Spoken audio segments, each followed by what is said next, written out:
Hello everyone, welcome to the revision of wave mechanics.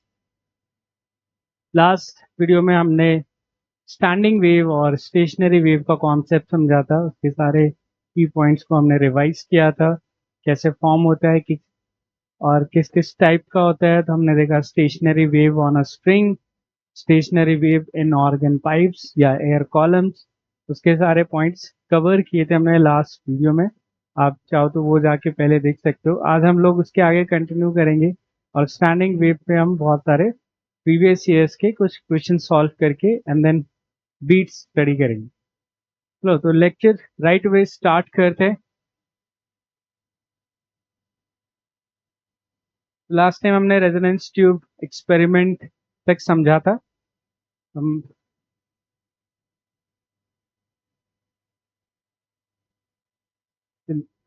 आज हम कुछ प्रीवियस ईयर क्वेश्चंस को सॉल्व करके इनको प्रैक्टिस करेंगे, उन कॉन्सेप्ट्स को कैसे अप्लाई करना है वो सब सीखेंगे। ठीक है, चलो तो will start with this first question.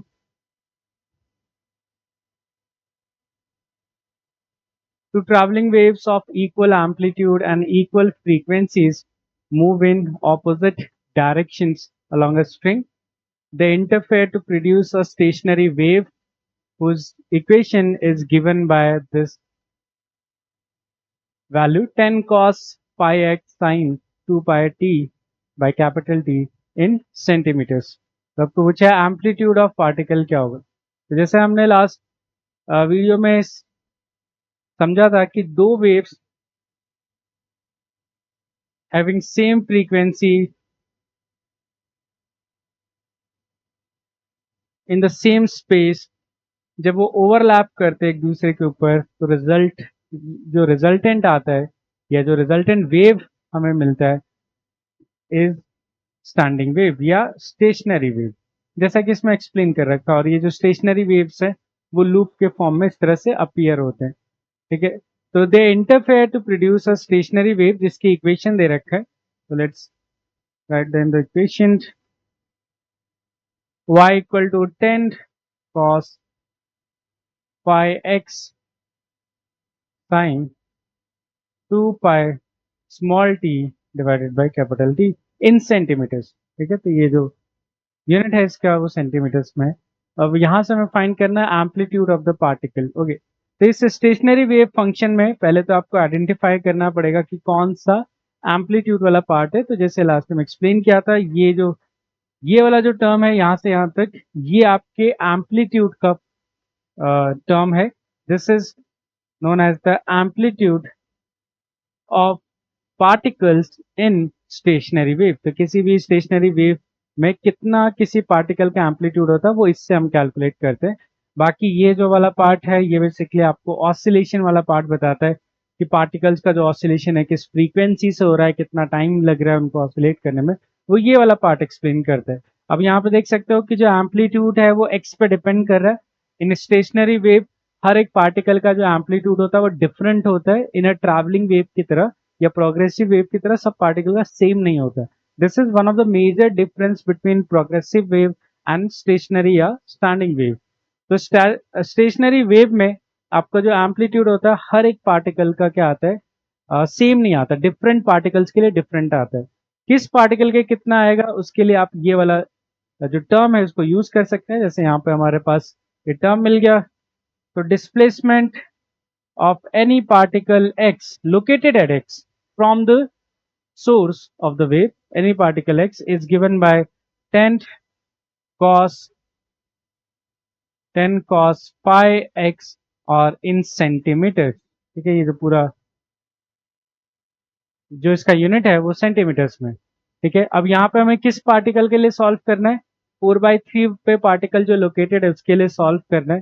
तो 4/3 पर पार्टिकल्स को निकालने के लिए तो x इक्वल टू 4/3 पर सॉल्व करना है। ठीक है, इसको सॉल्व करते हैं, देखते हैं कितना आता है। तो 10 cos 4/3 पाई सेंटीमीटर्स, क्योंकि x की वैल्यू हमने 4/3 पुट कर दिया। अब यहां से हम लोग सॉल्व कर सकते हैं कि कितना आएगा। आप चाहो तो इसको कन्वर्ट कर सकते हो। cos 4 pi by 3 is nothing but pi plus pi by 3, है ना, पाई प्लस पाई बाय 3। और पाई प्लस पाई बाय 3 कितना होगा, तो कॉस, ये किस क्वाड्रेंट में चला गया, 180 से लिटिल ग्रेटर है तो ये थर्ड क्वाड्रेंट में चला गया, तो हम लिखेंगे माइनस कॉस पाई बाय 3 इस तरह, ठीक है। और cos पाई बाय 3 जो cos 60 होता है that is equal to half, ठीक है। तो cos 60 हाफ मतलब ये कितना आ जाएगा, -5 सेंटीमीटर, ठीक है। इस तरह से तो उस पार्टिकल का जो एम्पलीट्यूड है वो 5 सेंटीमीटर है, जो कि आपके मैक्सिमम एम्पलीट्यूड का आधा है। तो किसी पार्टिकल का मैक्सिमम एम्पलीट्यूड अगर आपको पूछते हैं तो ये आप बता सकते हो कि मैक्सिमम एम्पलीट्यूड इतना होता है, this is the maximum amplitude a particle can have in this standing wave. और इन पार्टिकल्स को जिनका मैक्सिमम एम्पलीट्यूड होता है उनको हम एंटी नोड्स बुलाते हैं। राइट नाउ ये क्योंकि मैक्सिमम एम्पलीट्यूड वाला पार्टिकल नहीं है तो इसको हम एंटी नोड नहीं बुलाएंगे, या ये एंटी नोड नहीं है। नेगेटिव साइन बेसिकली बता रहा है कि डाउनवर्ड डायरेक्शन में उसका डिस्प्लेसमेंट है राइट नाउ, तो नेगेटिव उस मूवमेंट पर कोई ना कोई होगा जिस पार्टिकल का मैक्सिमम भी होगा विच इज इक्वल टू 10, जो कि आपका क्या हो जाएगा, एंटी नोड वाला पार्टिकल हो जाएगी, ठीक है।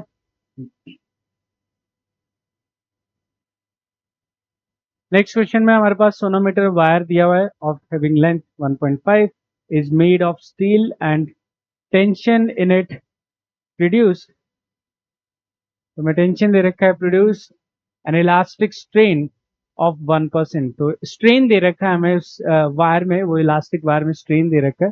What is the fundamental frequency of the steel if the density and elasticity of the steel are given as such, ठीक है।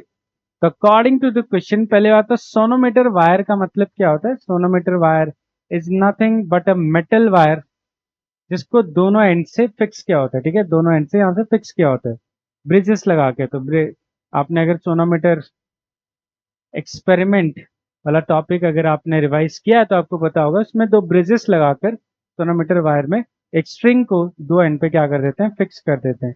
तो इसको हम बोल सकते हैं string fix that both and की जो कंडीशन है। तो ये हमारा सोनोमीटर वायर हो गया।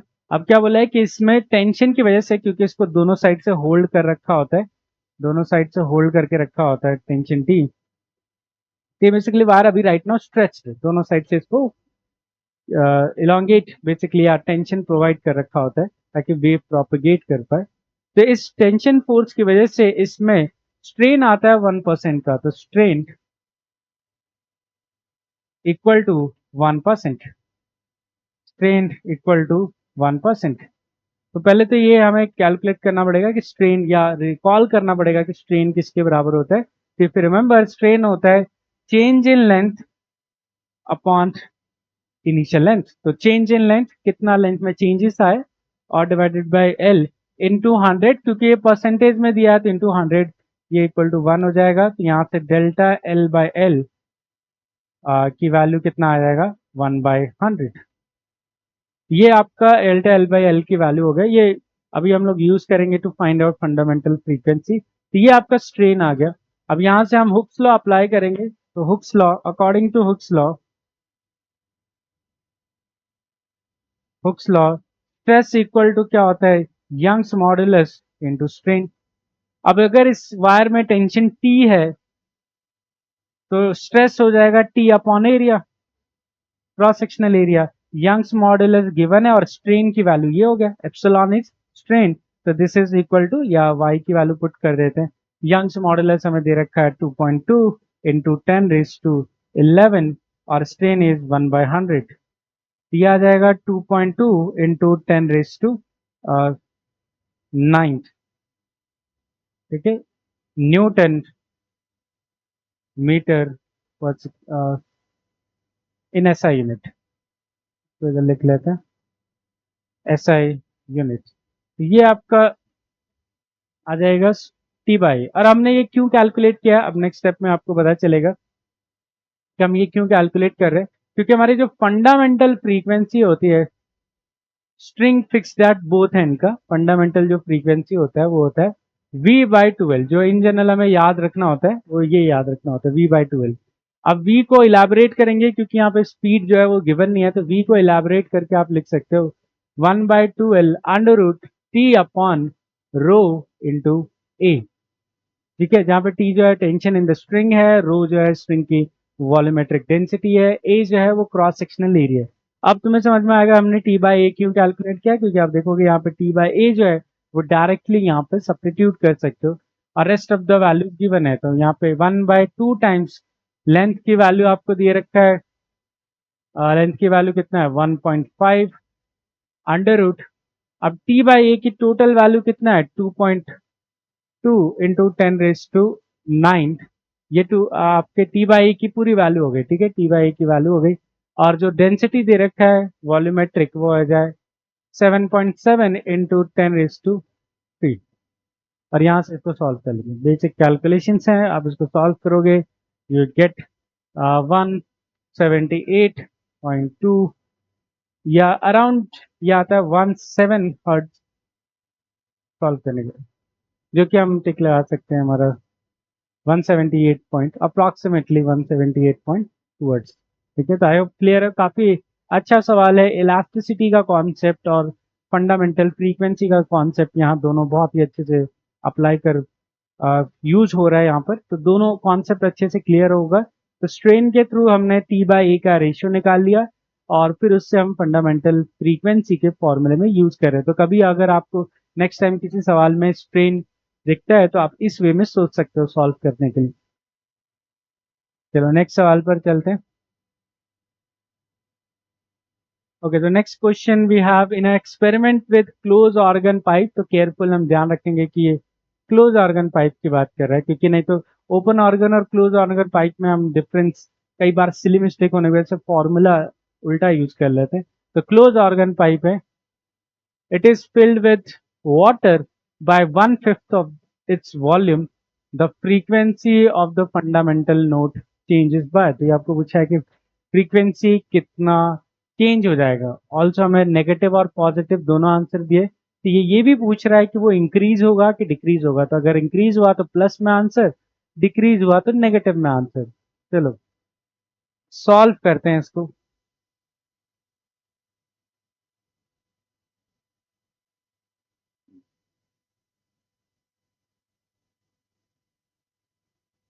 तो पहले एक क्लोज ऑर्गन पाइप बना लेते हैं।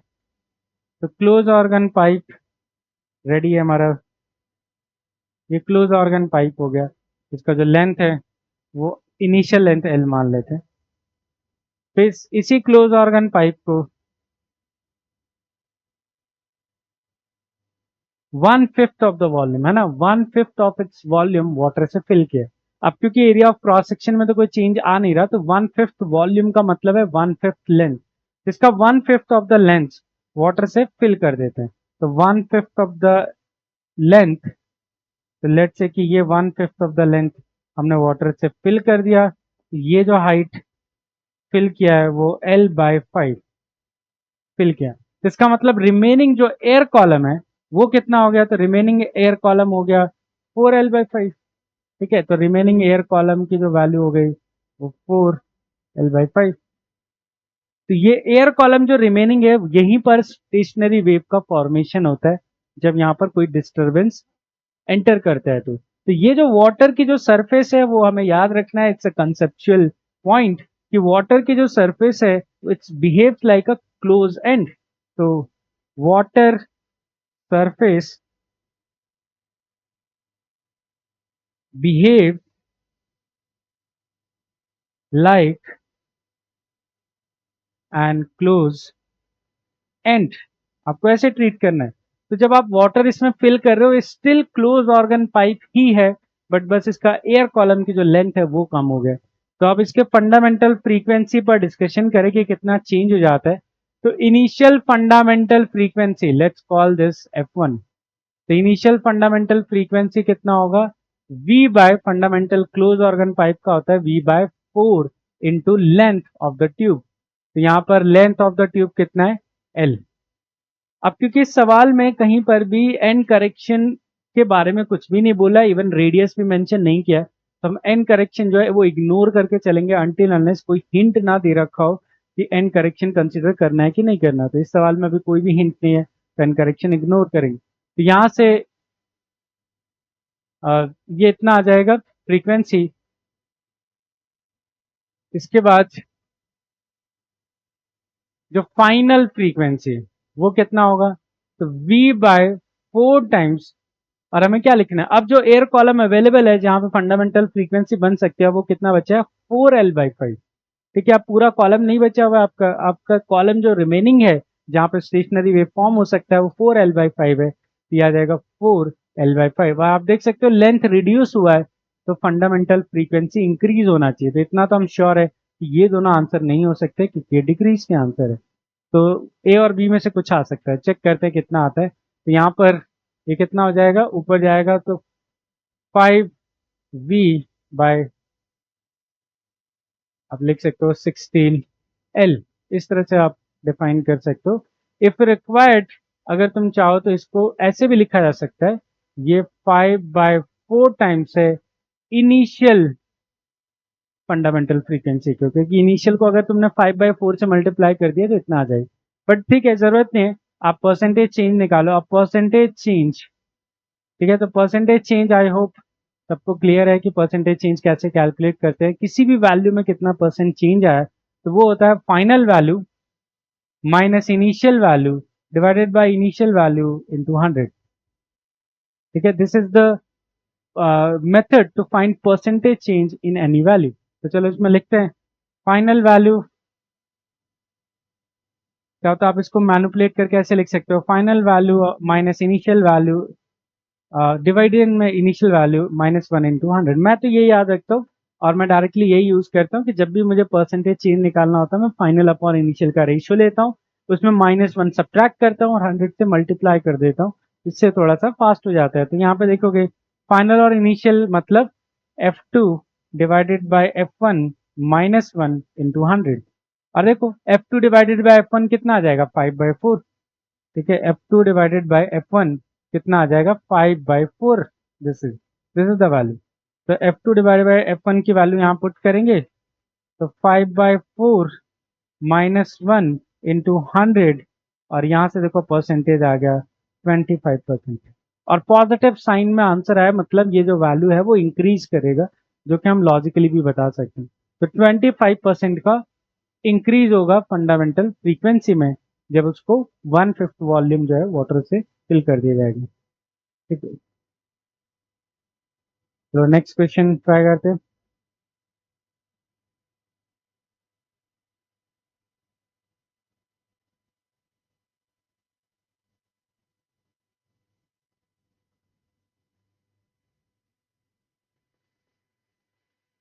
A sonometer wire of length 114 centimeter is fixed at both ends।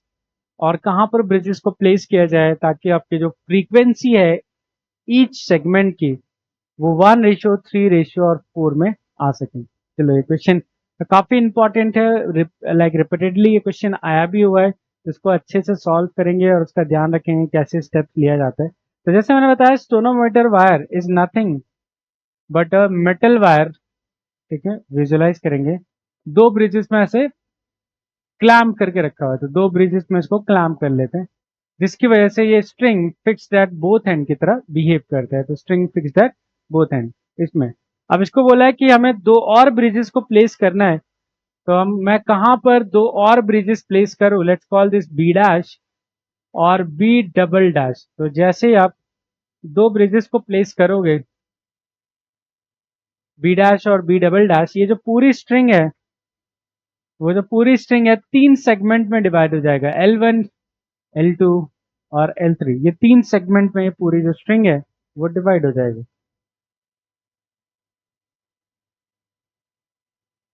और हमें बोला है कि ये ब्रिजेस का लोकेशन क्या होना चाहिए ताकि ये जो तीन सेगमेंट्स बन रहे हैं इनकी खुद की फंडामेंटल फ्रीक्वेंसी 1:3 किस में आनी चाहिए, 4 में आनी चाहिए।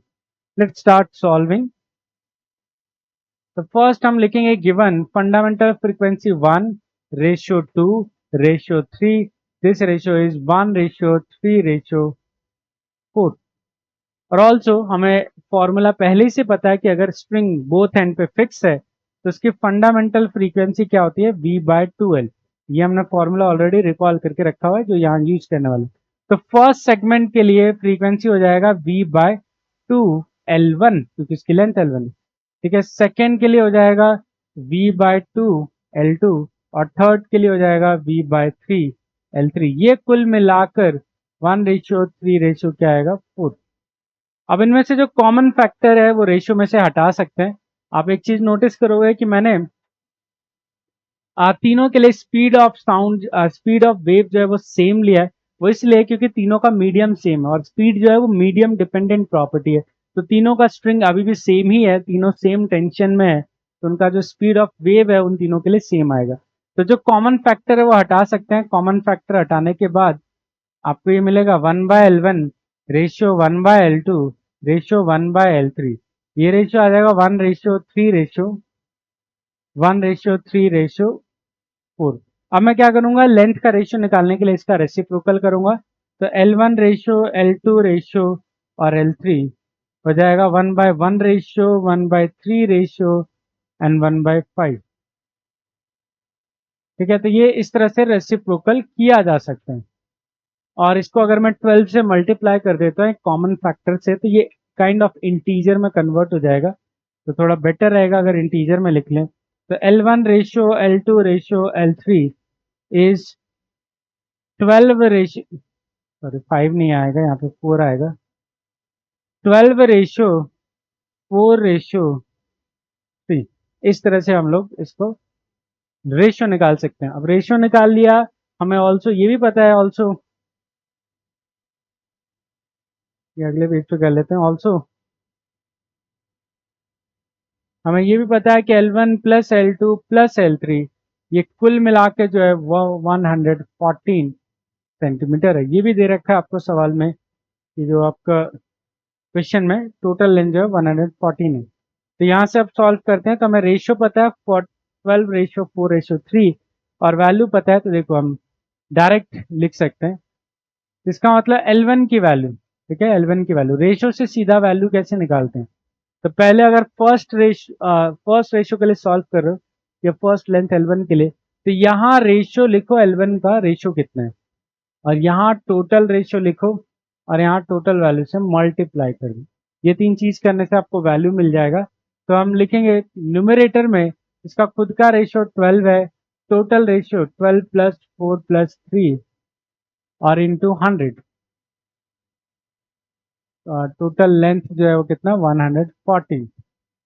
यहाँ से हम सॉल्व कर लेते हैं, देखो कितना आएगा। तो 12 डिवाइडेड बाय ये कितना हो गया 19 इंटू 114। तो 19 से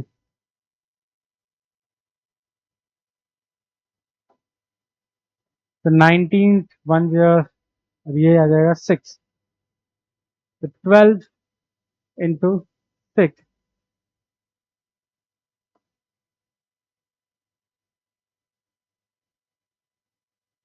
ये आ जाएगा 72, सारी वैल्यू सेंटीमीटर में। ठीक है, तो 72 सेंटीमीटर आ जाएगा L1 का। ऐसे L2 के लिए सॉल्व कर ले। तो L2 का खुद का ratio is 4, total ratio is 12 + 4 + 3 into total length. Total length is 114। यहाँ से हम सॉल्व कर सकते हैं। अगेन 4 बाय कितना आएगा ये 19 इंटू 114। तो ये डिवीजन होके कितना आ जाएगा,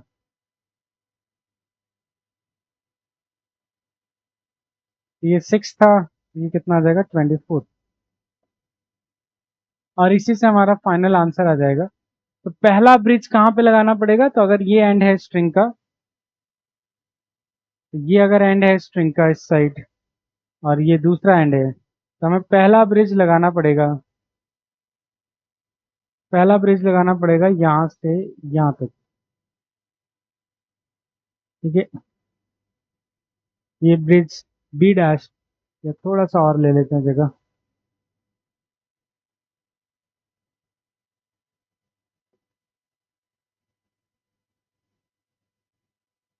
ब्रिज का प्लेसमेंट, यहाँ पे ब्रिज, यहाँ पे ब्रिज, दो एंड वाले ब्रिजेस तो हमेशा रहते हैं, बीच वाले जो दो ब्रिज है वो प्लेस किया है। और हमें पता चल रहा है कि ये वाली जो डिस्टेंस है वो 72 सेंटीमीटर है, और ये वाली जो डिस्टेंस है वो कितना आता है, 24 सेंटीमीटर है। यहाँ से हम सॉल्व कर सकते हैं, ठीक है। तो पहला पोजीशन होना चाहिए 72 पे, तो position of bridges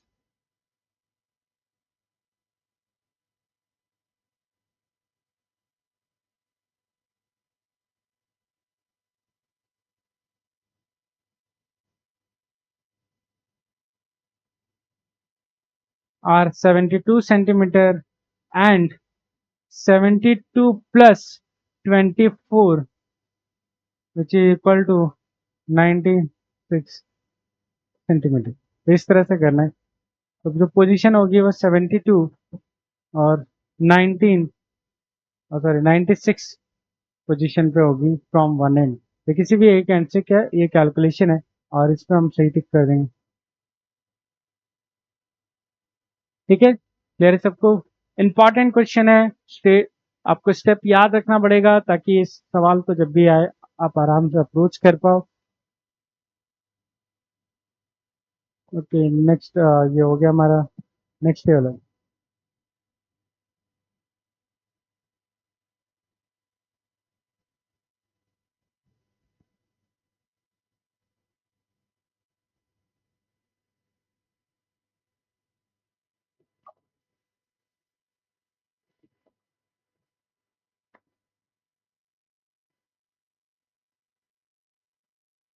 for certain organ pipe the first three resonance frequency are 1, 3 and 5 respectively.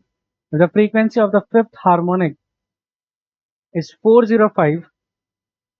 The fifth harmonic 405, fifth harmonic 405. Then speed and speed of the sound इतना दे रखा है। The length of the organ pipe is, ठीक है।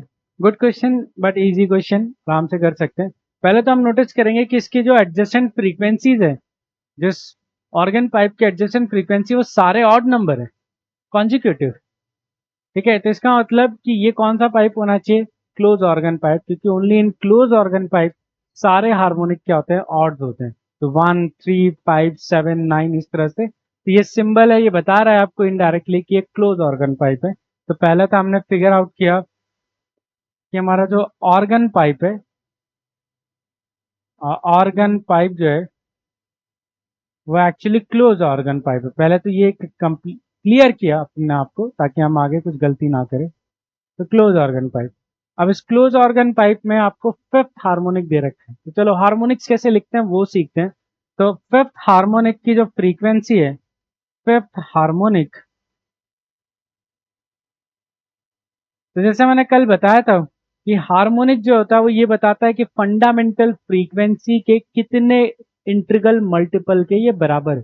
तो कोई भी frequency अगर fundamental के डबल है या 2 टाइम्स है तो उसको सेकेंड हार्मोनिक बोलेंगे, 10 टाइम्स है तो 10th हार्मोनिक बोलेंगे, 15 टाइम्स है तो 15th harmonic.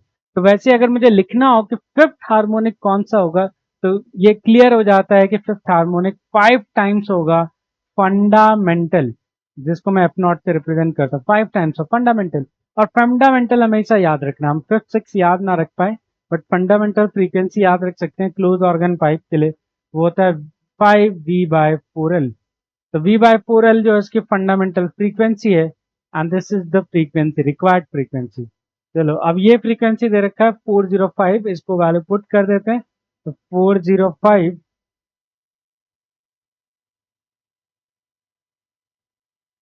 Fifth harmonic,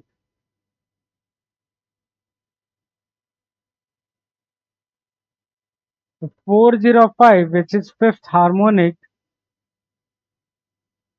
is equal to 5/5V/4L। और यहां से हमें लेंथ की वैल्यू कैलकुलेट करनी है। तो लेंथ की वैल्यू कितना हो जाएगा, L इक्वल टू कितना हो जाएगा, 5 इंटू V की वैल्यू कितना है, यहाँ पर स्पीड ऑफ साउंड दे रखा है 324 डिवाइडेड बाय 4 इंटू 405। ठीक है, ये आप सॉल्व करके निकाल सकते हो। आई थिंक मोस्ट प्रोबेबली ये 1 आता है, आई गेस चेक कर लेना, बट आई गेस मुझे यहाँ पे क्या आता है, 1 आता है। चेक कर लेते हैं। 324 इंटू 5 तो कितना हो गया, 0 2 10 12 15 16, तो ये आ गया 1620। अब ये देख लेते हैं ये कितना आता है, 405 इंटू 5, तो ये भी 1620। ठीक है, इट इज राइट। ये रेशियो कितना है, 1। ठीक है, क्लियर है सबको। तो आसान सवाल है, बस आपको ध्यान रखना है कि क्लोज ऑर्गन पाइप में इवन हार्मोनिक एग्जिस्ट नहीं करते, सारे ऑड हार्मोनिक होते हैं। और हार्मोनिक का मतलब क्या होता है, उतने टाइम्स, अगर तो फिफ्थ हार्मोनिक का मतलब 5 times of the fundamental value.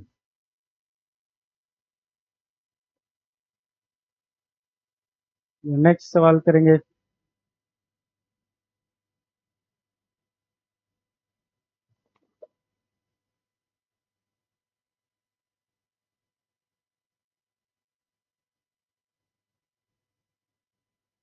इस बार दोनों ऑर्गन पाइप दिए हैं, क्लोज एंड ओपन दोनों ऑर्गन पाइप्स हैं। Filled by two different gases, same bulk modulus important है एंड डिफरेंट डेंसिटी दे रखा है। Frequency of ninth harmonic is identical with fourth harmonic of open tube. ठीक है, चलो लेंस आपको ये बोल रखा है कि दो ट्यूब्स हैं, दोनों के ट्यूब का जो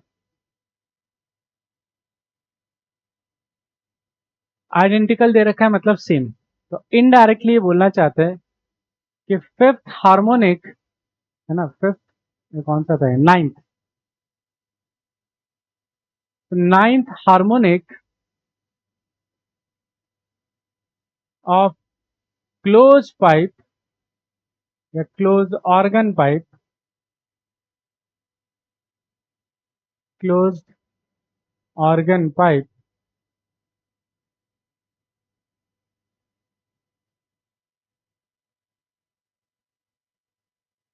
is equal to fourth, identical मतलब सेम है, fourth harmonic of open organ pipe, open organ pipe.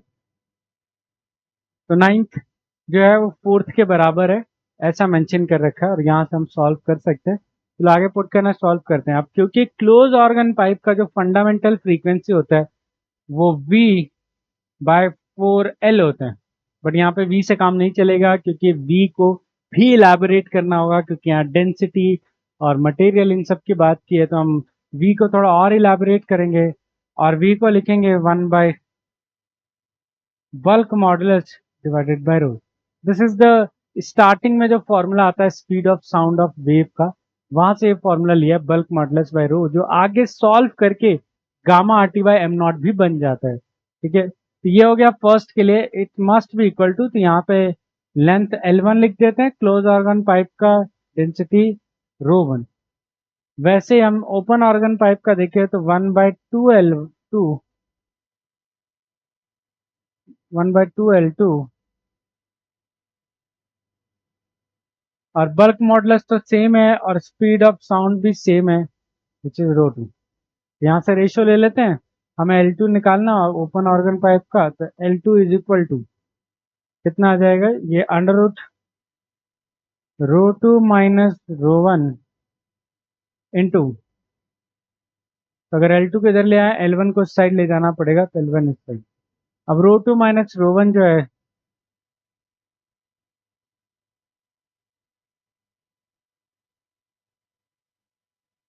Is 1/16 दे रखा है, तो ये उल्टा हो जाएगा 16:1 रूट में, और ये आपका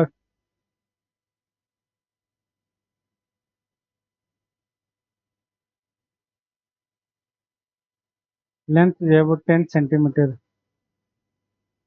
10 दिया गया, length of the close organ pipe. Yes,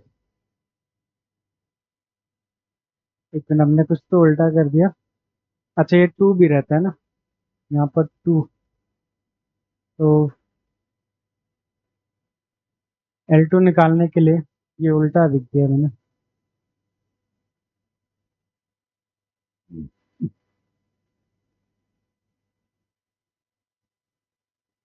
तो अंडर रूट ये आएगा रो वन बाय रो टू, क्योंकि एल टू इधर आ गया, एल वन इधर लेके गए, इंटू एल वन, ये तो आएगा ही आएगा, और साथ में एक नंबर भी आएगा, तो यहाँ पर 4 जाएगा तो 2 से डिवाइड होगा, 4/2, तो 4L1 डिवाइडेड बाई 2।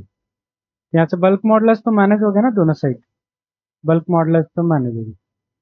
अब इसमें वैल्यूज पुट कर देते हैं, तो 2 times rho one by rho two 1/4 into 10,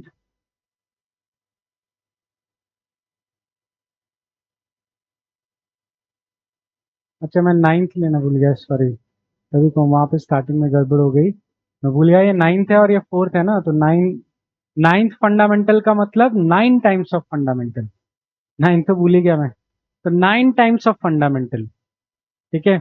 और ये 4 फंडामेंटल, मैं दोनों के फंडामेंटल मैंने गलती से बराबर कर दी, तो 4 मतलब फोर्थ हार्मोनिक मतलब 4 टाइम्स ऑफ फंडामेंटल, जैसे मैं लास्ट लाइक क्वेश्चन में एक्सप्लेन कर रहा था, तो 9th हार्मोनिक क्या होगा, 9 टाइम्स ऑफ फंडामेंटल, और 4th हार्मोनिक क्या होगा, 4 टाइम्स ऑफ फंडामेंटल। तो ये दोनों मैंने फंडामेंटल फ्रीक्वेंसी लिखा था, ये ओपन के लिए, ये क्लोज के लिए, ठीक है। अब सॉल्व करते हैं, ठीक है, तो इधर आया 9/5, कैंसिल होने के बाद यहाँ पर,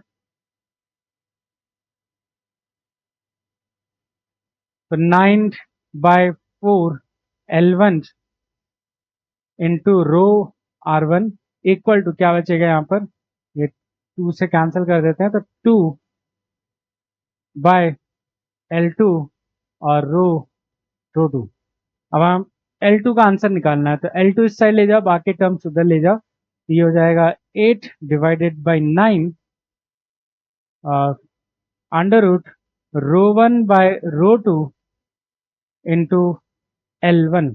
तो यहाँ से रो1/रो2 कितना हो जाएगा, 1/4, बिकॉज 1/16 रेशियो है, और L1 की वैल्यू 10 है, तो यहाँ से L2 का आंसर आ जाएगा 20/9 सेंटीमीटर, ठीक है। तो इस बार हमारा आंसर, स्टार्टिंग में ध्यान रखना 9th हार्मोनिक के मैं फंडामेंटल लेके ही सॉल्व कर रहा था, जल्दी जल्दी में कई बार गलती ये हो जाती है, तो ध्यान रखना 9th मतलब 9 टाइम्स ऑफ फंडामेंटल।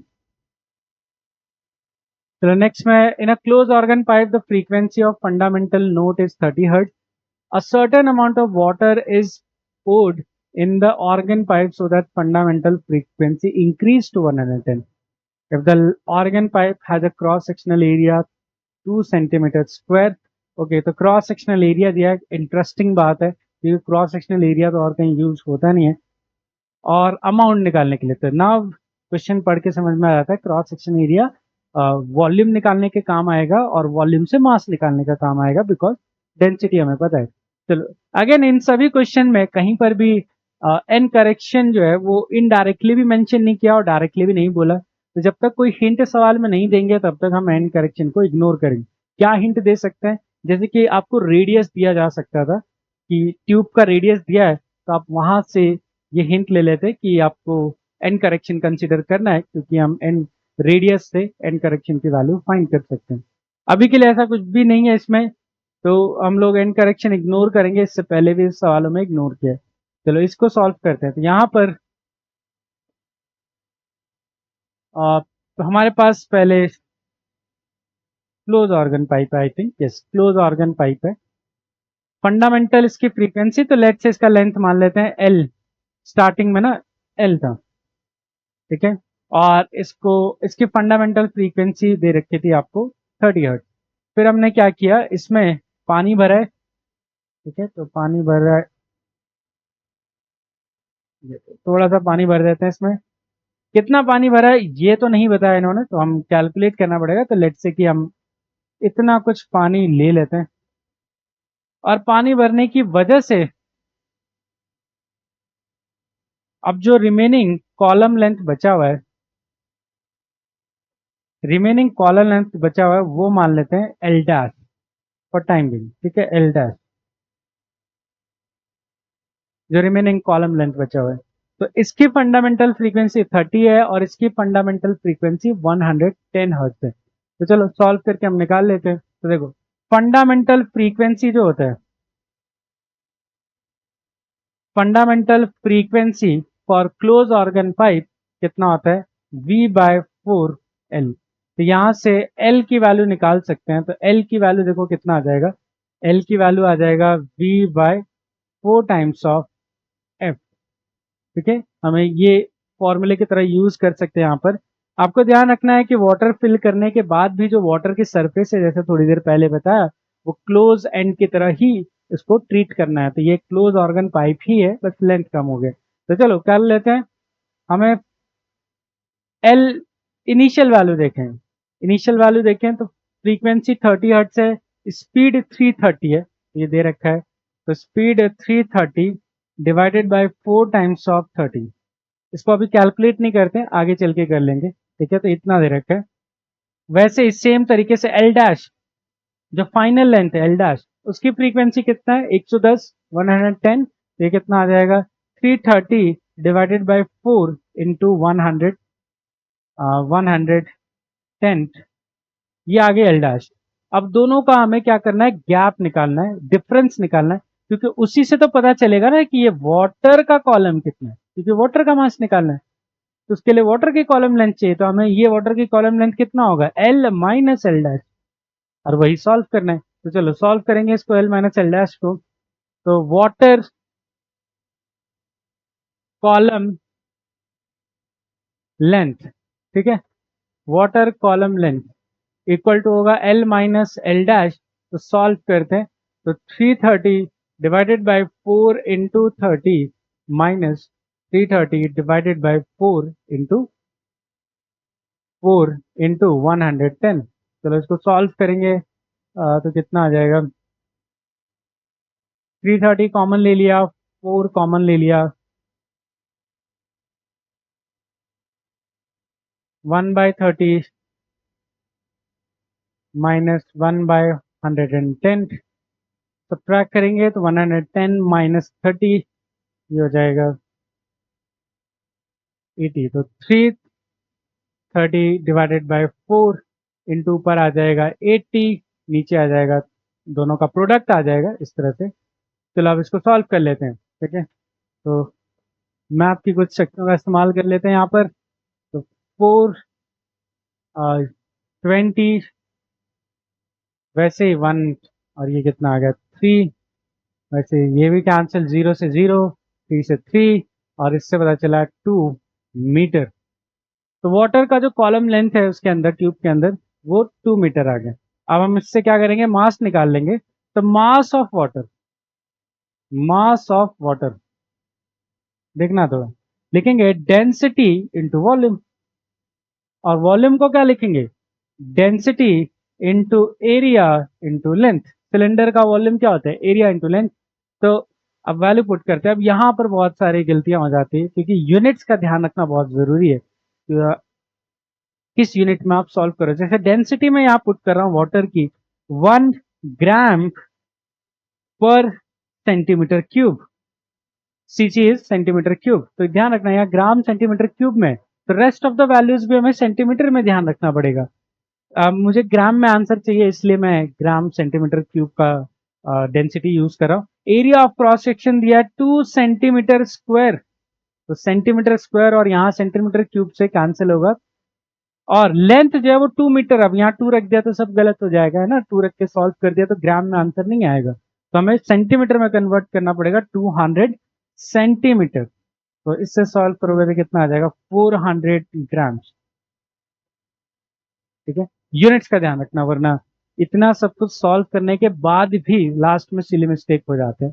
तो काफी प्रेजेंस ऑफ माइंड रखना है कि हमें यूनिट्स का भी ध्यान रखना है। ये मैथ्स नहीं है, फिजिक्स है, तो मैथ्स के साथ यूनिट भी ध्यान रखना है। चलो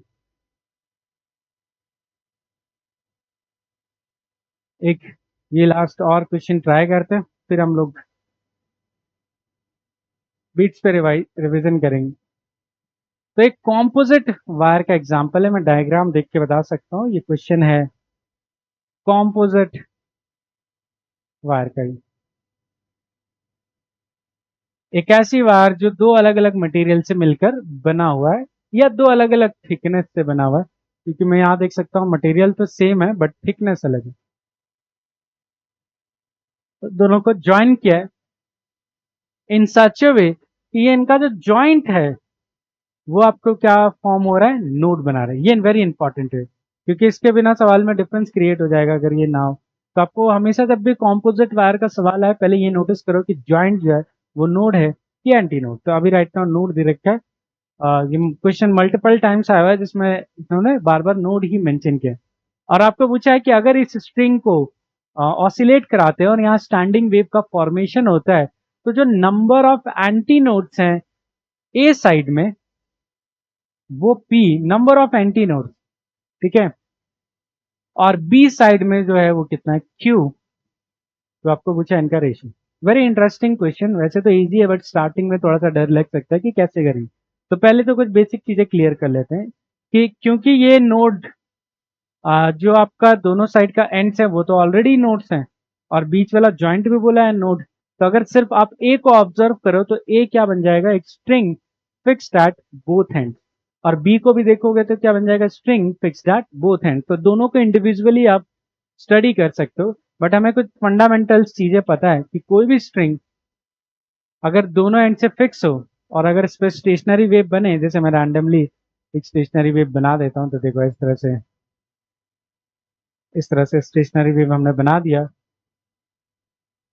तो इसमें अब कितने एंटी नोड्स हैं, तो ठीक है, तो कितने एंटी नोड्स हैं, तो यहाँ देखोगे एक एंटी नोड, यहाँ एक एंटी नोड, तो कितने हैं, एक, दो, तीन एंटी नोड्स। तो टोटल तीन एंटी नोड्स है इस डायग्राम में जो मैंने अभी बनाया है। तो तीन एंटी नोड के साथ आप नोटिस करोगे, अगर मैं पूछूं कि नंबर ऑफ लूप्स कितने हैं, क्योंकि उसकी हेल्प से फिर मैं यहाँ पे हार्मोनिक्स लिखने वाला हूँ, तो आप नोटिस करोगे नंबर ऑफ एंटी नोड और जो नंबर ऑफ लूप्स है वो string fixed at both and में सेम रहते हैं। ठीक है, तो इस केस में दोनों सेम है। तो number of antinodes equal to number of loops formed. ठीक है, इससे क्या होगा, अब ये क्यों काम आएगा, तो मान लो मैं अगर बोलता हूं कि वायर ए पे पी एंटी नोड्स है तो इसका मतलब वायर ए पर पी लूप्स भी फॉर्म हो रहे होंगे। अगर वायर बी पे क्यू एंटी नोड्स हैं तो वायर बी पर क्यू लूप्स भी बन रहे होंगे। और क्यों लूप कितने बन रहे जाना जरूरी है, क्योंकि जितने लूप्स होते हैं close and string close and and के उतने हार्मोनिक्स होते हैं। तो अगर आप हार्मोनिक वाली वीडियो देखोगे तो वहां देखिएगा कि जितने हार्मोनिक्स होते हैं, तो फर्स्ट हार्मोनिक में एक लूप होता है, सेकंड हार्मोनिक में दो लूप होता है, थर्ड हार्मोनिक में तीन लूप होता है। और अगर यहाँ पे पी लूप है तो यहाँ कितने कौन से हार्मोनिक में होगा, पीएथ हार्मोनिक में। तो देखो पीएथ हार्मोनिक के लिए सॉल्व करेंगे। एक चीज तो ये याद रखना कि तो पीएथ हार्मोनिक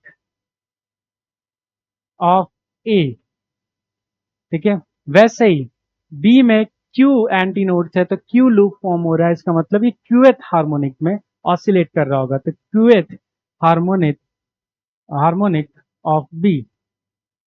नॉट टू मेंशन अगर ये अब दोनों कॉम्पोजिट रॉड एक साथ ऑसिलेट कर रहे हैं जिसमें इधर क्यू क्या बोलते हैं लूप्स बन रहे हैं, इधर सॉरी इधर पी लूप्स बन रहे हैं, इधर क्यू लूप्स बन रहे हैं, तो इसका मतलब ये दोनों फ्रीक्वेंसी सेम होना चाहिए। ठीक है, कॉम्पोजिट रॉड का कॉन्सेप्ट ये है कि जब भी कॉम्पोजिट रॉड में रेजोनेंस होगा तो दोनों के लिए फ्रीक्वेंसी कॉमन होगी, दोनों के लिए सेम फ्रीक्वेंसी पे होगा। तो 20 हर्ट्ज अगर यहाँ रेजोनेंस हो रहा है तो 20 हर्ट्ज यहाँ पे भी होगा, सेम फ्रीक्वेंसी पे रेजोनेंस होगा, बट दोनों में अलग अलग नंबर ऑफ लूप्स हो सकते हैं। तो यहाँ से सॉल्व करते हैं। तो पीएथ हार्मोनिक क्या हो जाएगा, तो पीएथ हार्मोनिक क्या होगा, पी टाइम्स ऑफ फंडामेंटल। तो इसका फंडामेंटल की वैल्यू क्या होगा, 1/2L, और यहाँ पर रेडियस दे रखा है तो मैं ये फॉर्मूला यूज करूंगा अंडर रूट, मैं स्पीड को इलेबोरेट करके लिख रहा हूँ, T divided by rho into area, और एरिया कितना लिख देंगे, पाई आर स्क्वायर। ये आ गया आपका ए का फ्रीक्वेंसी जिस पे भी ये रेजोनेंस में, इक्वल टू क्यूएथ हार्मोनिक होगा क्यू टाइम्स ऑफ फंडामेंटल। इसका फंडामेंटल कितना होगा, 1/2L। आई थिंक लेंथ दोनों का सेम है तो दोनों केस में सेम ले रहे। अंडर रूट दोनों में टेंशन भी सेम होगा तो टी सेम आएगा, दोनों का मटेरियल सेम है है ना, इंपॉर्टेंट है, छोटी छोटी बात तो ये, जैसे मटेरियल सेम दे रखा है, मटेरियल सेम होने का मतलब रो सेम होगा, ठीक है। और रेडियस कितना है 2r, तो यहाँ पर आएगा पाई 2r का होल स्क्वायर। तो यहाँ से पी बाई क्यू का रेशियो निकालो, बाकी सब कुछ तो आप देखोगे डिवाइड हो जाएगा। जैसे 12 टी रो पाई, ये सब डिवाइड हो जाएगी। तो पी बाई क्यू का रेशियो, तो पी बाय क्यू का जो रेशियो आ जाएगा, आर स्क्वायर उधर चला गया, 2r से नीचे है, तो अंडर रूट में R square divided by 4r square which is equal to half.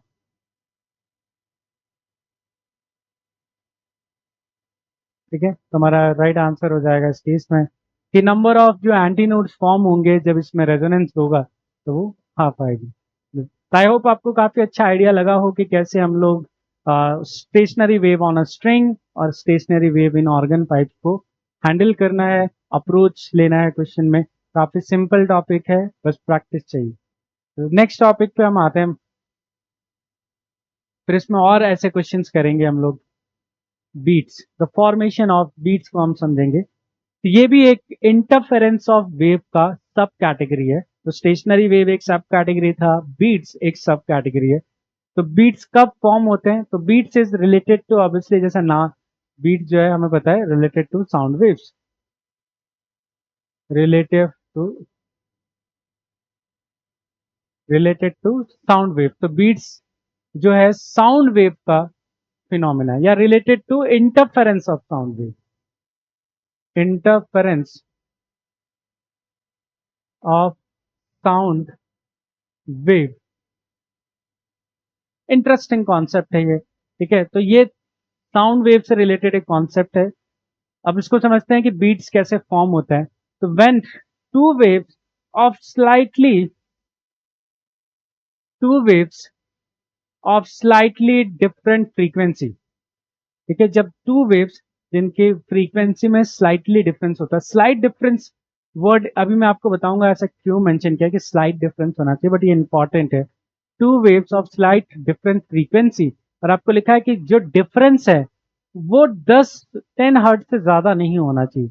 Important ये पॉइंट, क्योंकि ऐसा नहीं है कि 10 हर्ट्ज से ज्यादा हुआ तो बीट्स का फॉर्मेशन नहीं होगा, बीट्स का फॉर्मेशन होगा, लेकिन बीट्स जो है वो एक ह्यूमन ईयर के लिए क्या बोल सकते हैं, डिटेक्ट करने की केपेबल नहीं होगा, क्योंकि हमारी ह्यूमन ईयर्स जो है वो बहुत ज्यादा बीट्स को डिटेक्ट नहीं कर सकते। तो बीट्स अच्छे से हमें सुनाई दे सके हमारी कैपेबिलिटी के अंदर, तो उसके लिए हमें 10 हर्ट्ज से ऊपर गैप नहीं रखना है। तो स्लाइटली डिफरेंट फ्रीक्वेंसी मतलब 10 हर्ट्ज से कम गैप होना चाहिए।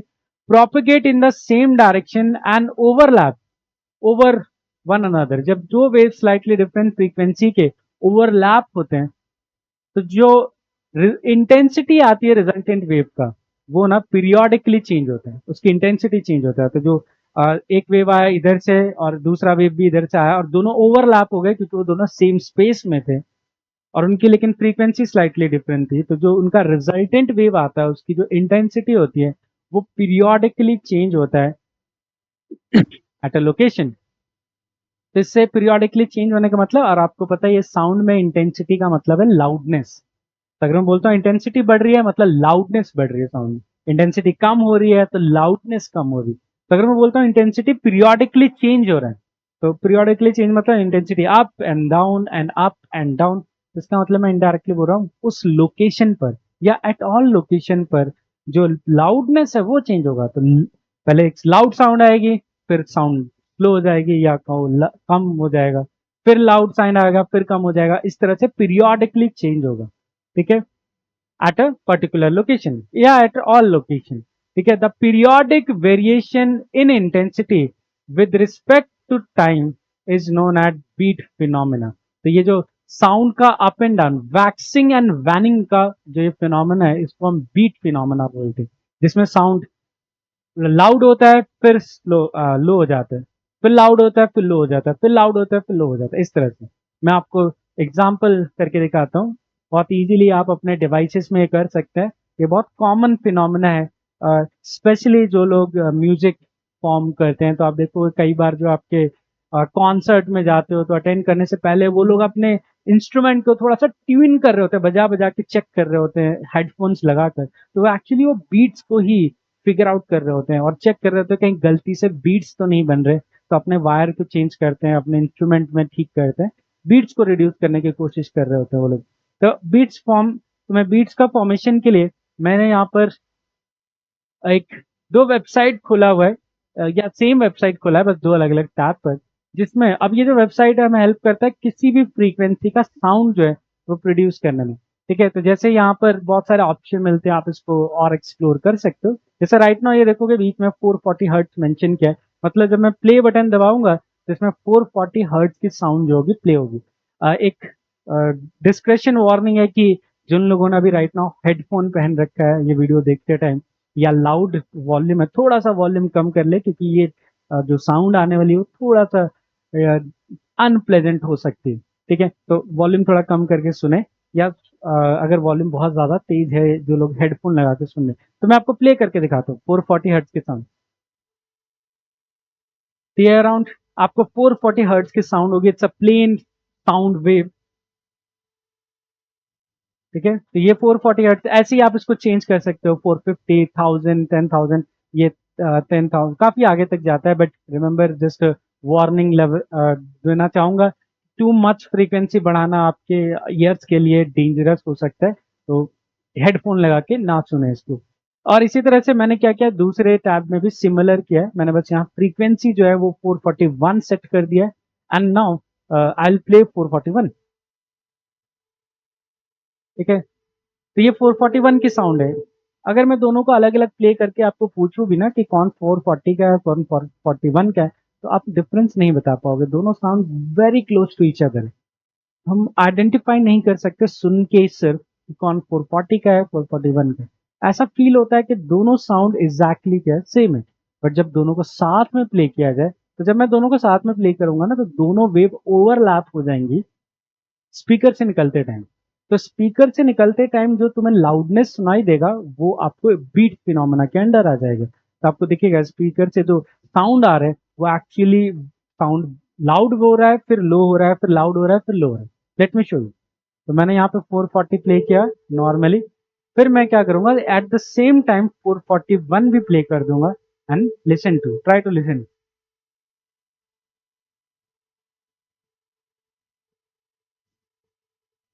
मैं आपको दिखा सकता हूँ स्टॉप करके कि कोई मैं रिकॉर्डिंग प्ले नहीं कर रहा हूँ। जब मैं अगर इसको रोकूंगा तो ये अपने आप 440 की साउंड हो गई, नॉर्मल साउंड। बट जब मैं साथ में प्ले कर रहा हूँ तब हो रहा है ये। आपको दिखेगा आपकी साउंड जो है ऊपर जा रही है, फिर नीचे आ रही है, फिर ऊपर लाउड हो रही है, फिर लो हो रही है, फिर लाउड हो रही है, फिर लो हो रही है साथ में। जैसे ये नॉर्मल साउंड है। ठीक है, तो आपने बीट देखा, अब इस बीट्स को मैं आपको बढ़ा के दिखाता हूँ।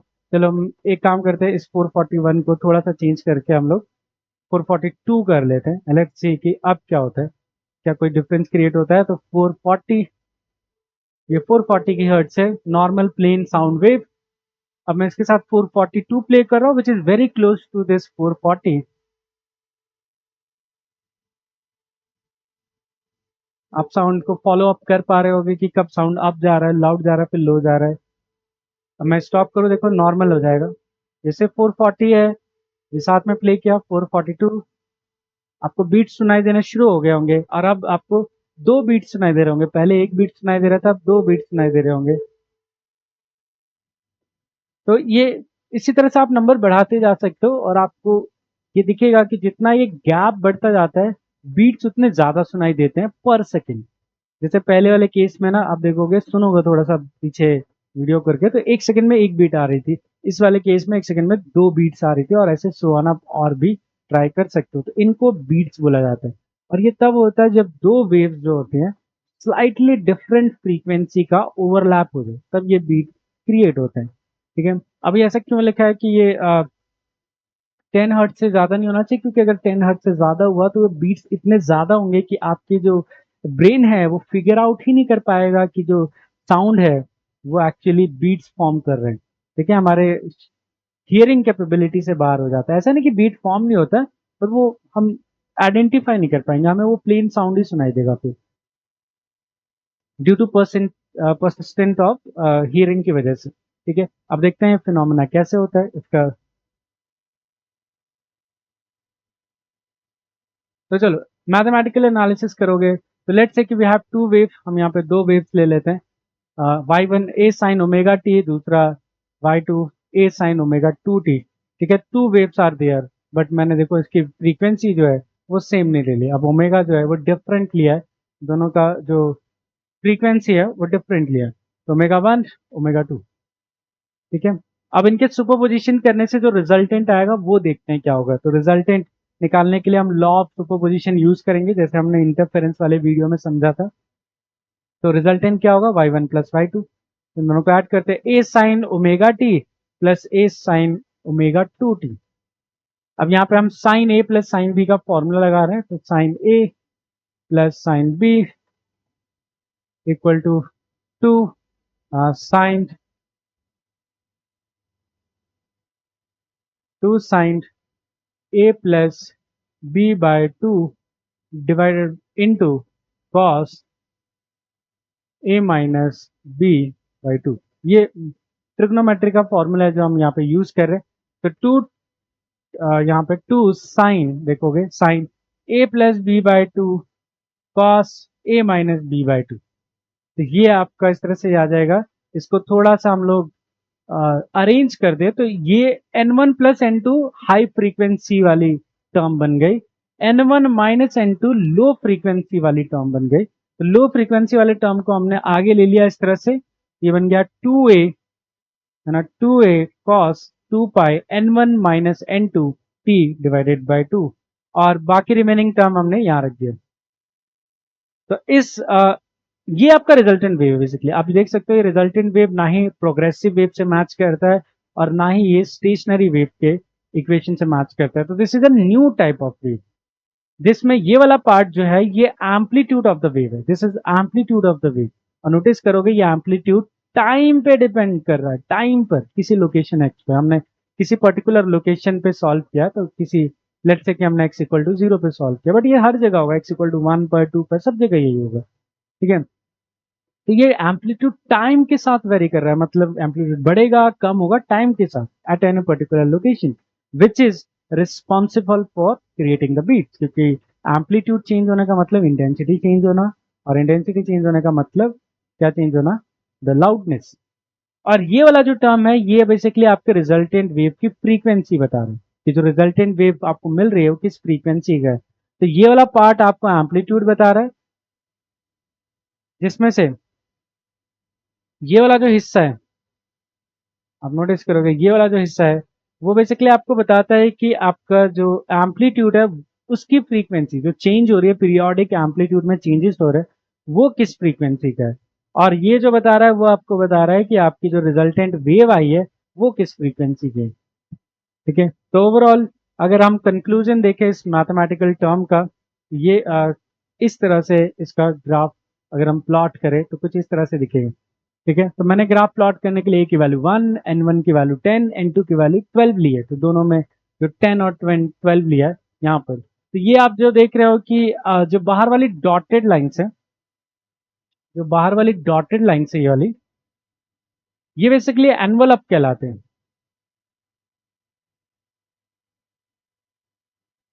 ठीक है, एनवलप कहलाते हैं जो लो फ्रीक्वेंसी का होता है। तो आप देखोगे इसमें जो ये जो बाहर वाली लाइंस जो है वो लो फ्रीक्वेंसी वाली टर्म है, जो अंदर की तरफ ये जो है ये हाई फ्रीक्वेंसी वाली टर्म है जो ओवरऑल साउंड है। तो ये लो फ्रीक्वेंसी, ये हाई फ्रीक्वेंसी। और इसमें आप नोटिस कर सकते हो कि जो ओवरऑल साउंड है आप देखोगे तो ये 1 सेकेंड का टाइम है, तो ये 1 सेकेंड के अंदर ग्राफ है, तो 1 सेकेंड के अंदर इस तरह से वेरी होगा। तो आप नोटिस कर सकते हो कि यहाँ पर जो है ये ग्राफ लाउड नॉइज देगा, एम्पलीट्यूड सबसे ज्यादा है, फिर ये एम्पलीट्यूड लो होता है और यहाँ पर सबसे कम हो जाता है एम्पलीट्यूड, तो लाउडनेस सबसे कम हो जाएगी, फिर ये फिर से ग्रो करेगा, लाउड नॉइस आएगा, फिर ये फॉल हो जाएगा। तो इंटेंसिटी जो है वो पीरियोडिकली क्या हो रही है, वेरी हो रही है, इंटेंसिटी जो है वो पीरियोडिकली वेरी हो रही है। तो ये आपका कुछ रिजल्टेंट वेव जो है वो कुछ इस तरह के दिखता है। और अगर आप 1 सेकेंड में नोटिस करोगे कि कितने इसमें लाउड नॉइसेस आ रही है, तो देखो एक लाउड नॉइस यहाँ पे 0 पे, ठीक है, तो 0 पे लाउड नॉइस सुनाई दिया, फिर लाउड से फिर डिक्रीज होके यहाँ पे साइलेंस हो गया, फिर यहाँ पर वापस से लाउड, आप देखोगे लाउड हो गया, फिर यहाँ पर क्या होगा, साइलेंस हो गया, अभी 1 सेकेंड कंप्लीट नहीं हुआ है और आगे जा रहा है, और तुम्हें दिखेगा यहाँ पर फिर से लाउड हो गया 1 सेकेंड पे। तो अगर मैं पूछूं कि 1 सेकेंड में कितने लाउड नॉइसेस आए इसमें, जो कि आगे चल के बीट फ्रीक्वेंसी कहलाती है, तो आप बोलोगे समटाइम्स आंसर आता है 3।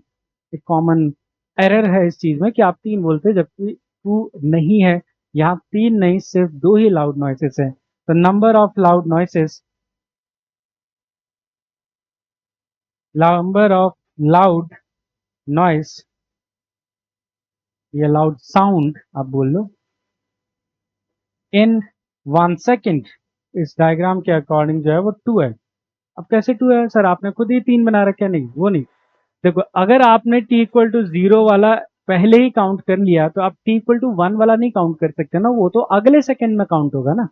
तो जब आप 1 से 2 के बीच में काउंट करोगे तो ये काउंट होगा। तो इसकी वजह से हर सेकंड में, हर 1 सेकंड में सिर्फ 2 ही काउंट होंगे, एक आप स्टार्टिंग में काउंट करोगे और एक बीच में। तो नंबर ऑफ लाउड नॉइसेस जो है, नंबर ऑफ लाउड नॉइसेस 2 है, और इसी को हम बीट फ्रीक्वेंसी बोलते हैं कि 1 सेकेंड में कितनी बार लाउड नॉइसेस सुनाई देती है आपको, आप डिटेक्ट कर पाते हो, that is called beat frequency. तो this is the definition of beat frequency,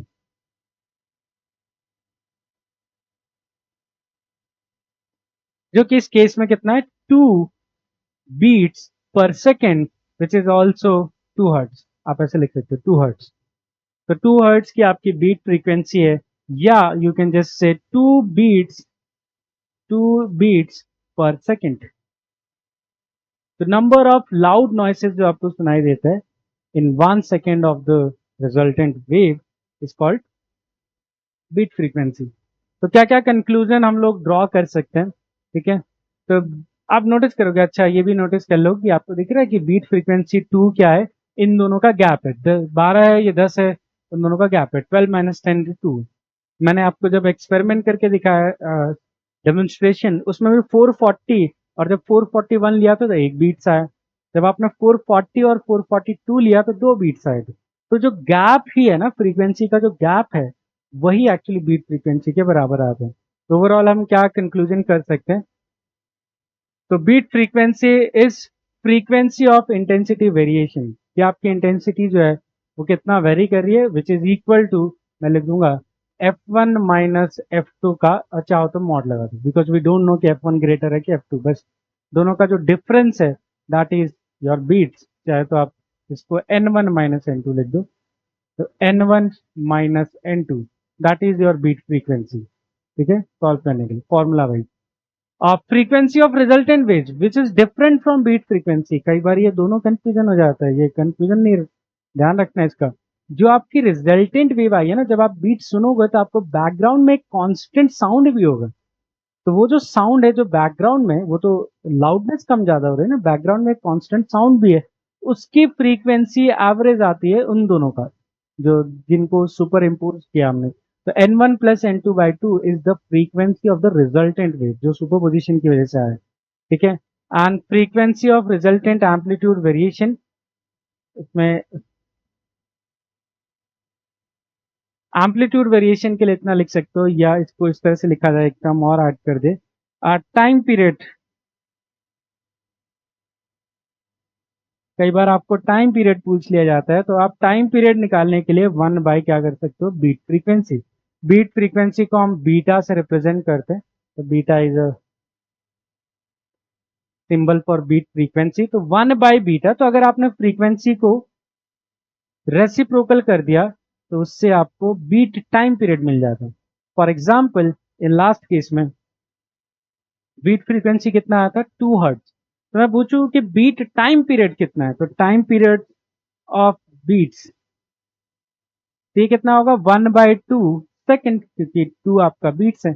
तो 1/2 सेकेंड क्या बता रहा है, तो बीट टाइम पीरियड आपको ये बताता है कि नेक्स्ट लाउड नॉइस आने में कितना टाइम लगता है। तो जैसे पहला लाउड नॉइस यहाँ पे आ गया, ठीक है, तो फर्स्ट लाउड नॉइस इधर गया, पहला लाउड नॉइस यहाँ पे आ गया तो फर्स्ट मार्क कर दिया। अब मैं क्वेश्चन ये पूछ रहा हूँ कि बताओ नेक्स्ट जो सक्सेसिव लाउड नॉइस है वो कितनी देर बाद आएगा, तो वो बीट टाइम पीरियड बताता है। बीट टाइम पीरियड बताता है तो हाफ सेकंड के बाद फिर लाउड नॉइस आएगा, तो देखो हाफ सेकंड के बाद यहाँ पे दूसरा लाउड नॉइस, फिर नेक्स्ट कब आएगा, हाफ सेकंड बाद फिर आएगा, तो हाफ सेकंड बाद यहाँ फिर loud noise and so on. तो दो कॉन्जिक्यूटिव लाउड नॉइस का जो टाइम गैप है वो बीट टाइम पीरियड। या आप साइलेंस भी यूज कर सकते हो, यू नो, ये दो साइलेंस के बीच का gap, that is also the same answer. तो यहाँ साइलेंस है, ये पहला साइलेंस अगर मैं बोलता हूँ तो वो जो अगला साइलेंस कब आएगा, साइलेंस मतलब सबसे लोएस्ट जो नॉइस होगी तो वो यहाँ पर आएगी दूसरा। दोनों में गैप कितना है, ऑब्वियसली इस चीज के लिए पॉइंट हाफ ऑफ सेकेंड इस तरह से। और व्हाट इफ कि अगर मैं पूछूं कि एक लाउड नॉइस और एक साइलेंस के बीच में गैप कितना है, तो वो आप आधा कर दोगे इस चीज का, जो भी ये बीट टाइम पीरियड है, बीट टाइम पीरियड है उसका आधा कर देना। तो that is your answer between A consecutive loud noise and silence में कितना गैप होता है, टाइम गैप कितना होता है। तो इस तरह के क्वेश्चंस को करने में आप सॉल्व कर सकते हो। चलो अब हम कुछ क्वेश्चंस को ट्राई करते हैं बीट्स के ऊपर, तो सॉल्व।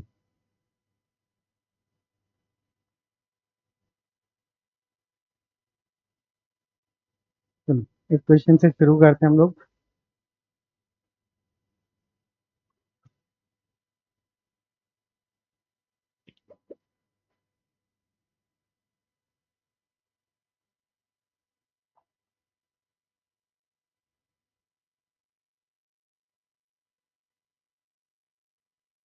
तो दो ट्यूनिंग फॉर्क दे रखे हैं, ए एंड बी, और पहले 5 बीट्स आते हैं। ठीक है चलो बनाते हैं। तो डायग्राम में तो मान लेते हैं दो ट्यूनिंग फॉर्क है, ठीक है, इधर ए इधर बी, ऐसे ले लिया। ए की जो फ्रीक्वेंसी है वो गिवन नहीं है, अननोन फ्रीक्वेंसी है, तो हम एफ मान लेते हैं। यही हमें सॉल्व करना है, ठीक है, एफ मान लेते हैं। बी को इस साइड एज्यूम कर लेते हैं, चलो बी को इस साइड एज्यूम कर लेते हैं। तो ये फ्रीक्वेंसी हमें निकालनी है। बी की जो फ्रीक्वेंसी है वो दे रखा है 340, तो बी की फ्रीक्वेंसी 340 दे रखी है हर्ट। और क्वेश्चन में क्या बोला है फिर, इन दोनों के बीच कितने बीट्स हैं, 5 बीट। तो इन दोनों के बीच अगर दोनों को मैं साथ में प्ले करता हूं तो 5 बीट्स पर सेकंड सुनाई दे रही है, ऐसा बोला हुआ। तो 5 बीट सुनाई, तो ये इसके बीट फ्रीक्वेंसी हो गए। तो 5 बीट्स का मतलब कि अब बीट फ्रीक्वेंसी क्या होता है, दोनों की फ्रीक्वेंसी का गैप होता है, ठीक है। तो इसका मतलब हमें ये समझ में आ गया कि दोनों की फ्रीक्वेंसी में 5 हर्ट्ज का डिफरेंस है। बट दिक्कत है कि बीट आपको ये नहीं बता सकता कि कौन सा हाइयर वैल्यू या कौन सा ज्यादा वाले, तो सिर्फ आपको गैप बता सकता है। जो हाइयर वैल्यू है वो आपको खुद गेस करना पड़ता है।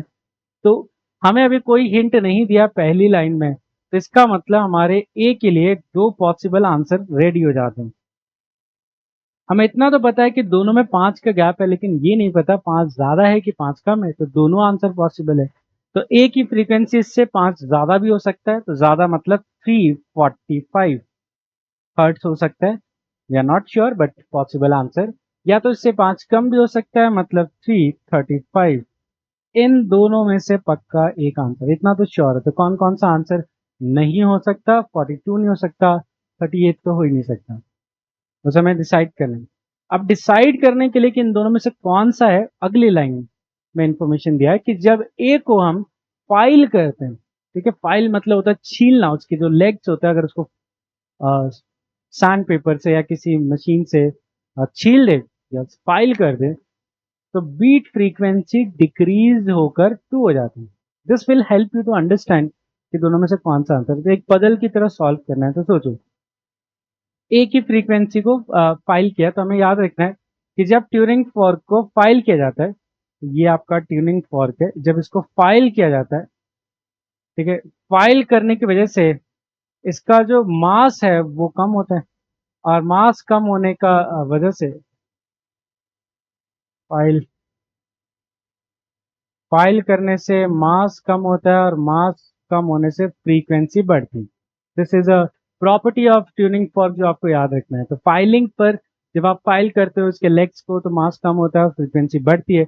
दूसरा केस जो आपको बोला जा सकता है वैक्स करने पर, तो कई बार क्वेश्चन में लिखा होता है कि हमने ट्यूनिंग फॉर्क की जो प्रॉन्ग्स है या जो लेग्स है उस पर वैक्स कर दिया, तो वैक्स करने से क्या होता है, मास बढ़ता है, और मास बढ़ता है मतलब फ्रीक्वेंसी कम होती है। ठीक है, तो ये दो चीजें जो प्रॉपर्टी है वो आपको ध्यान में रखना है। जिसके अब देखो, अब हम ये क्या बोल रहे हैं कि जो आपका ट्यूनिंग फॉर्क है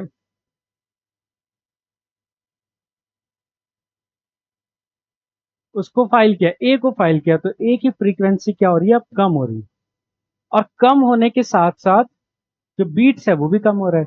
तो क्या करेंगे ना हम, ट्रिक करने के लिए, अब थोड़ा सा पजल आप सॉल्व करने में अच्छे हो तो तुमको तुरंत दिख जाएगा, बट अगर आपको कंफ्यूजन होता है पजल सॉल्व करने में, तो आप क्या करो, एक एक वैल्यू कम करके देख लो। जैसे यहाँ से अगर आंसर 345 होता तो कम होके कितना हो जाता है, 344 हो जाता है, और अगर आंसर 335 होता तो कम होके कितना हो जाता, 334 हो जाता।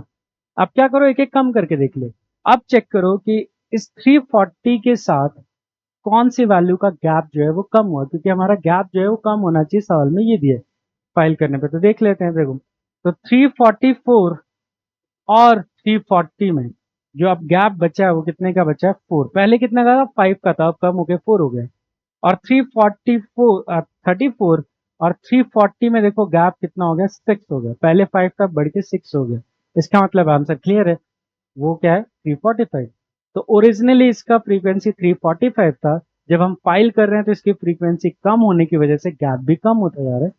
हमारा आंसर इसमें जो हो जाएगा वो कितना आ जाएगा, 345। ठीक है, थोड़ा पजल की तरह है, तो अगर आपको कंफ्यूजन होता है एक एक वैल्यू कम करके देख लो। अगर इसी केस में, सॉरी मुझे बढ़ाना था, एक मिनट, सॉरी सॉरी, फ्रीक्वेंसी बढ़ाना था ना अपन को, रुक जाओ। चलो, ये जो आंसर आता है वो तब आता है जब वैक्स किया होता है, इसमें फाइल किया है, तो फाइल के केस में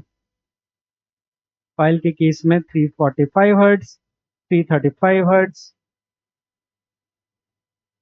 फाइल के केस में। तो फाइल के केस में क्या आएगा, अब फ्रीक्वेंसी बढ़ाना तो एक एक बढ़ा के देख लो, तो 346 एक बढ़ा दिया, यहाँ पे भी एक बढ़ा दिया, 336।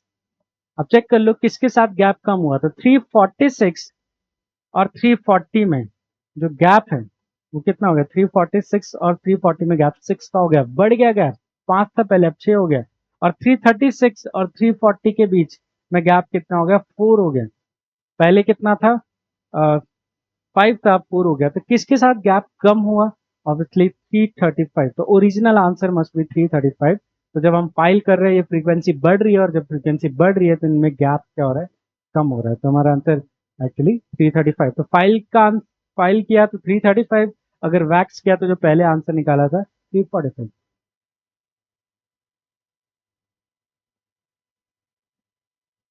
चलो ये ट्राई करते हैं।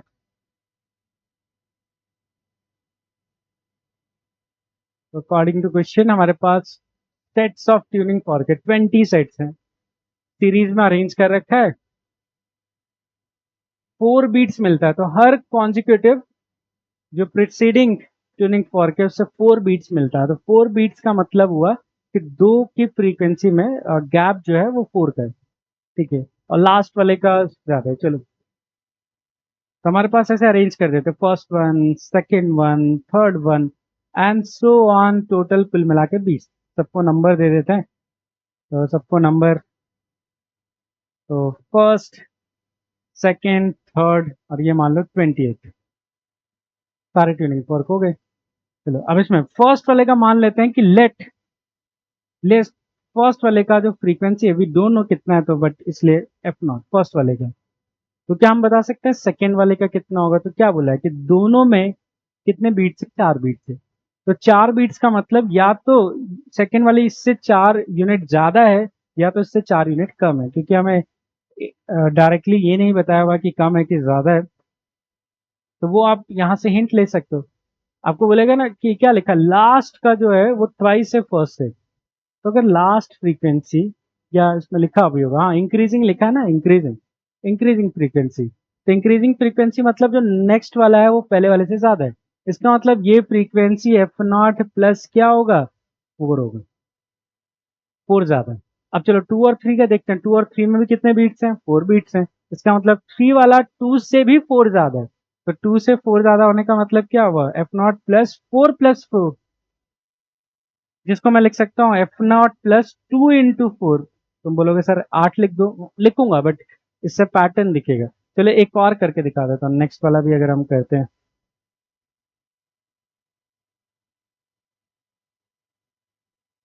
एक फोर्थ वन भी लेके मैं दिखा देता हूँ कि कैसे पैटर्न बनेगा। तो अब नेक्स्ट वाला फोर्थ वाला जो है वो थर्ड वाले से भी 4 और ज्यादा है, तो क्या लिखोगे, एफ नॉट प्लस 4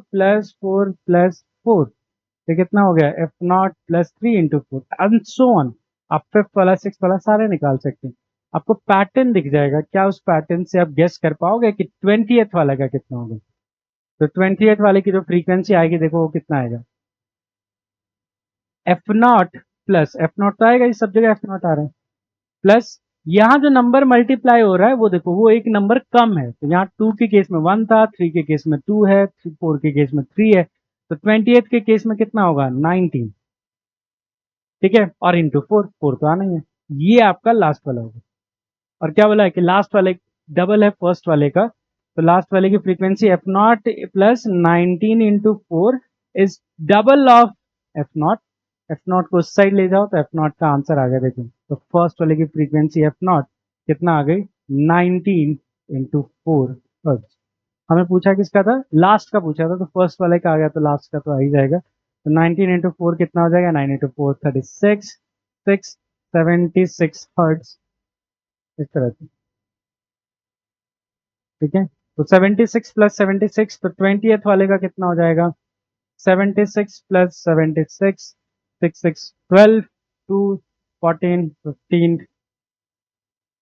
बाकी आप चेक कर लेना कैलकुलेशन भी एक बार सब लोग, बट इस तरह से हम अप्रोच कर सकते हैं। इस तरह के सवाल बहुत कॉमन क्वेश्चन है, मेथड आप याद रख सकते हो, इसमें ये पैटर्न बनाना होता है ताकि आप लास्ट वाले सबका लिख पाओ।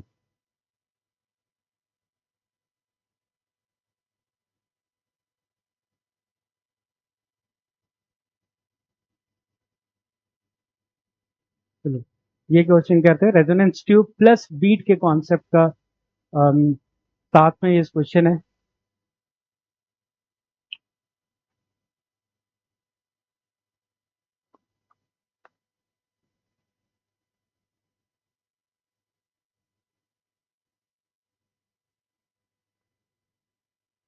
Resonance tube experiment close at one end 100 centimeter 200 centimeter long gives 15 beats per second when each other। ठीक है, fundamental mode, okay easy straight forward question. तो दो दो क्लोज ऑर्गन पाइप्स ले लेते हैं। ठीक है, 2 क्लोज ऑर्गन पाइप्स, और क्लोज ऑर्गन पाइप में एक 100 सेंटीमीटर का कॉलम है, 100 सेंटीमीटर या लिख लेंगे 1 मीटर का कॉलम है, दूसरा 1.2 मीटर का कॉलम है।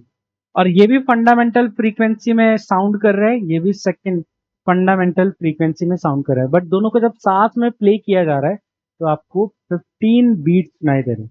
ठीक है, चलो तो 15 बीट का मतलब कि दोनों की फ्रीक्वेंसी में गैप जो है 15 का है, बट कौन सा ज्यादा है कैसे पता चलेगा, सिंपल है। हमें पता है कि किसी भी ऑर्गन पाइप की जो फंडामेंटल फ्रीक्वेंसी होती है वो लेंथ के इनवर्सली प्रोपोर्शनल होता है। ठीक है, लेंथ के इनवर्सली प्रोपोर्शनल का मतलब है कि अगर लेंथ ज्यादा तो फ्रीक्वेंसी कम। तो अगर मैं पूछूं दोनों में से कौन कौन सी फ्रीक्वेंसी होगी, F1 की F2, तो लेंथ F2 का ज्यादा है तो F2 कम होगा। इसका मतलब कि F1 माइनस F2 की वैल्यू 15 है, क्योंकि F1 ग्रेटर है। अब F1 की वैल्यू क्या लिखेंगे, फंडामेंटल फ्रीक्वेंसी की जगह V/4L1, L1 की वैल्यू 1 मीटर, माइनस V/F2 की वैल्यू 4L2, L2 की वैल्यू 1.2, और ये कुल मिला के 15। दोनों में स्पीड ऑफ साउंड सेम क्यों लिया है, क्योंकि मीडियम सेम है, दोनों में एयर है, यहाँ पर भी एयर मॉलिक्यूल्स हैं, यहाँ पर भी एयर मॉलिक्यूल्स हैं, और जो स्पीड ऑफ वेव है साउंड हो या स्ट्रिंग हो वो मीडियम डिपेंडेंट है, लेंथ डिपेंडेंट नहीं कि कॉलम लेंथ कितनी। ठीक है, तो सेम आएगा, तो इसमें वी इक्वल टू कितना आ जाएगा, बाई 4, ये 6/5, तो 5/6, 1/6 इक्वल टू 15। तो यहाँ से b की वैल्यू 15 इंटू 24, ठीक है। आई थिंक 360 आ जाएगा, आप इसको करके देख लेना। इस तरह से आप इसको सॉल्व कर सकते हो।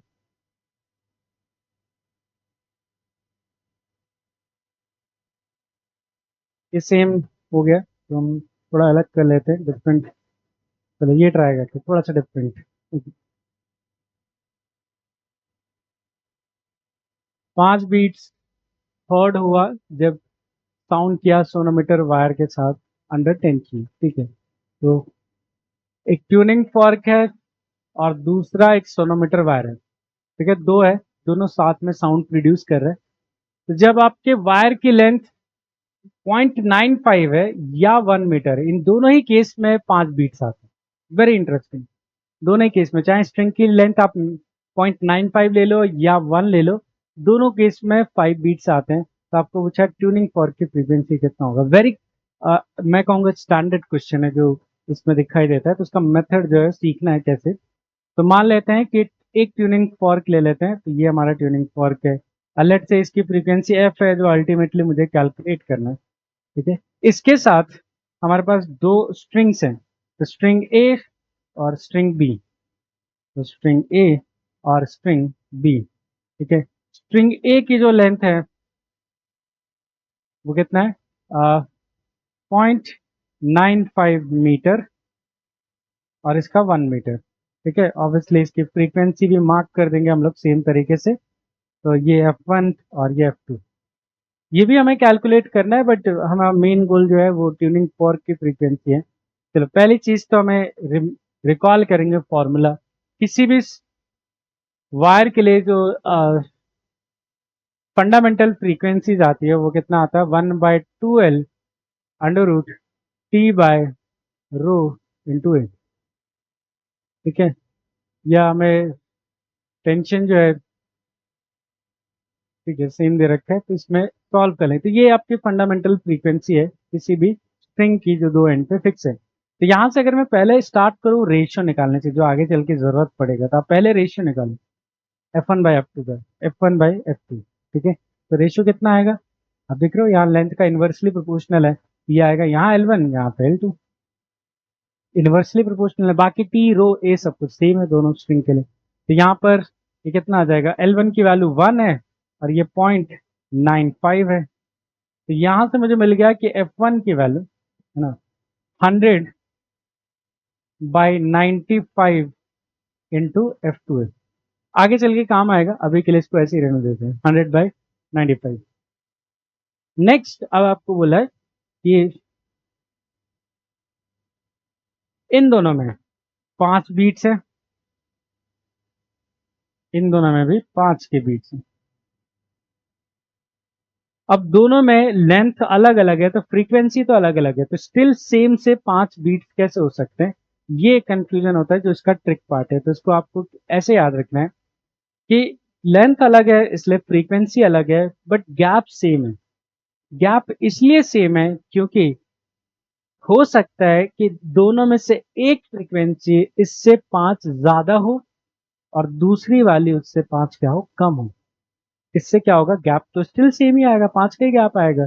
तो ये पॉसिबल हो सकता है कि मान लो ये 50 फ्रीक्वेंसी हो, ये 45 हो और ये 55 हो, ऐसा कुछ। तो इससे क्या होगा, दोनों की फ्रीक्वेंसी अलग है बट गैप स्टिल सेम आएगा। तो इससे ये पता चल जाता है कि जो दोनों में जो गैप्स है वो सेम होने की वजह से दोनों में एक पक्का इससे 5 ज्यादा है, एक पक्का इससे कम है। और कैसे पता चले कौन ज्यादा है, क्लियर है यहाँ से देखो रेशियो से क्या दिख रहा है कि F1 is clearly is greater than F2। और वो इससे भी समझ सकते हैं कि ये लेंथ जो है वो कम है तो फ्रीक्वेंसी ज्यादा होगा।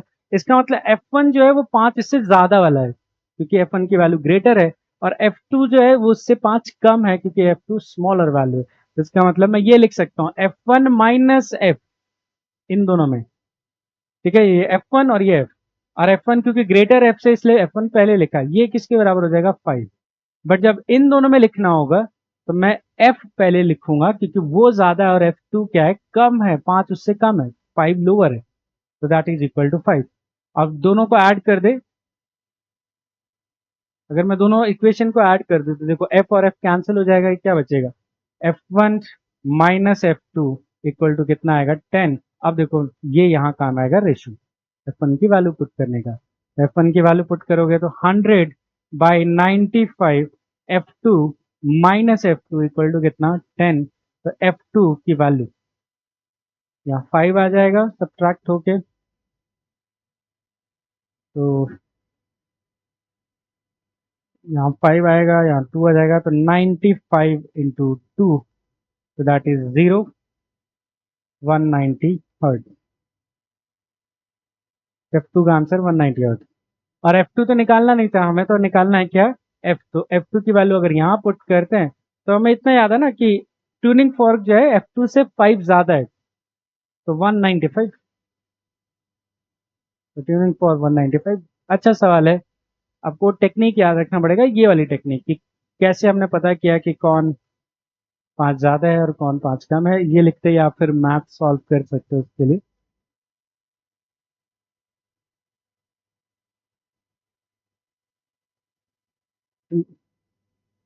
आई होप कि सबको अच्छे से ये पॉइंट्स क्लियर हो गए होंगे। आप और क्वेश्चंस की प्रैक्टिस करो पीवाईक्यू से, डीबीपी से।